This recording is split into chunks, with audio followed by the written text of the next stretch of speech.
మరి ఆ రోజు చెప్పారు కదా, దేనికోసము వీళ్ళేమన్నా దేశభక్తులా, దేశం కోసం పోరాడుతురా, ఎందుకు అదనపు ప్రదర్శనలకు మనం రేట్లు పెంచుకునే అవకాశం మనం ఎందుకు ఇవ్వాలని మాట్లాడినటువంటి నువ్వు ఇవాళ దిల్ రాజు గారి దిల్లుకి ఎంతకు అమ్ముడు అయినవని చెప్పేసి మేము ప్రశ్నిస్తూ ఉన్నాము.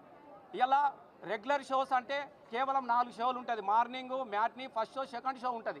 కానీ దీనికి ఎగిలివారంగా 4 గంటలకే పోయి గేమ్ చేంజర్ చూడాలంట.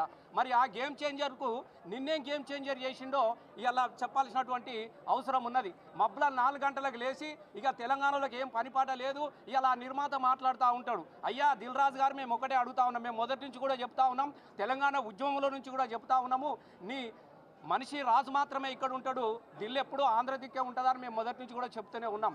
ఇవాళ కూడా గదే మాట్లాడుతూ ఉన్నాం. మొన్నటికి నిజామాబాద్లో ఆయన యొక్క సినిమా సంక్రాంతికి వస్తున్నాం అనే సినిమా ఆడియో ఫంక్షన్లో మాట్లాడినటువంటి మాటలను ఇవాళ తెలంగాణ ప్రజలందరూ కూడా మర్చిపోలేదు.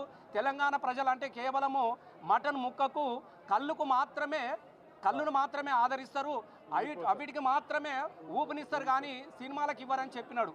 ఇంత అవమానకరమైనటువంటి మాటలు మాట్లాడినటువంటి దిల్ రాజు గారి సినిమాను తెలంగాణ ప్రజలందరూ కూడా తిరస్కరించాలని చెప్పేసి మేము కోరుకుంటా ఉన్నాం. తెలంగాణ సంస్కృతిని అవమానించే విధంగా, ఎందుకంటే తెలంగాణలో సావైనా బతుకైనా పండుగైనా కళ్ళు ఉంటుంది, తప్పకుండా దాని వెనుక మటను ఉంటుంది, చికెన్ ఉంటుంది.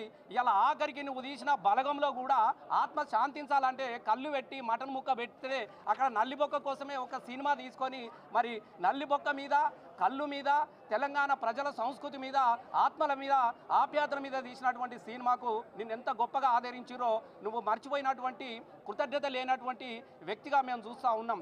ఎందుకనంటే మీరు ఆ రోజు కూడా మీరు చూసినారు, అరే మా కోసం ఒక బలగం అద్భుతమైన సినిమా తీసుకుంటే ఊర్లల్లా పరదాలు కట్టుకొని ఎవరికి వాళ్ళుగా ఊరంతా సినిమాలు చూసి నేను ఎంత గొప్పగా ఆదరించిర్రో దాన్ని నువ్వు మర్చిపోయి ఇవాళ అవమానించే విధంగా కేవలం నీ సినిమాలు ఆంధ్రలో నడిపించుకోవడానికి కోసము ఇవాళ వాళ్ళను పొగుడుతూ మాట్లాడినటువంటి దిల్ రాజు గారు, మరి దిల్ రాజు గారి సినిమాని కానీ అలాగే దిల్ రాజు గారికి ఎంత అమ్ముడు పోయిండో ముఖ్యమంత్రి అని చెప్పేసి మేము అడుగుతా ఉన్నాం.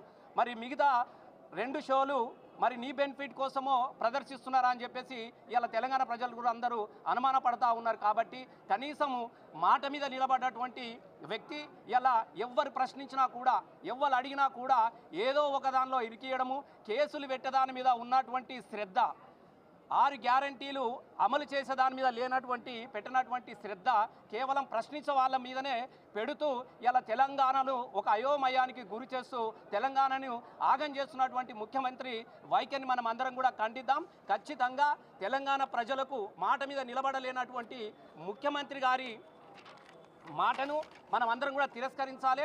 ఇలా అదనపు షోలు ఎవరి కోసము, ఎవరి బెనిఫిట్ కోసము ఇలా ప్రదర్శిస్తూ ఉన్నారో ఆ సినిమాటోగ్రఫీ మంత్రి పాపం ఆయనకి ఎట్టయినా విలువ లేదు, ఆయన ఏం మాట్లాడుతుండో ఆయనకే తెలియదు. ఆయన కూడా మస్తు మాట్లాడిండు, పానం పోయినా పర్వాలేదు, తలకా ఎగిపడ్డా పర్వాలేదు, అదనపు షోకు అవకాశం ఇచ్చేది లేదన్నటువంటి మాట్లాడినటువంటి మరి మంత్రి గారు, ముఖ్యమంత్రి గారికి ఇలా ఈ రోజు వరకు ఇవాళ వాళ్ళిద్దరు కూడా సమాధానం చెప్పాల్సినటువంటి అవసరం ఉన్నది.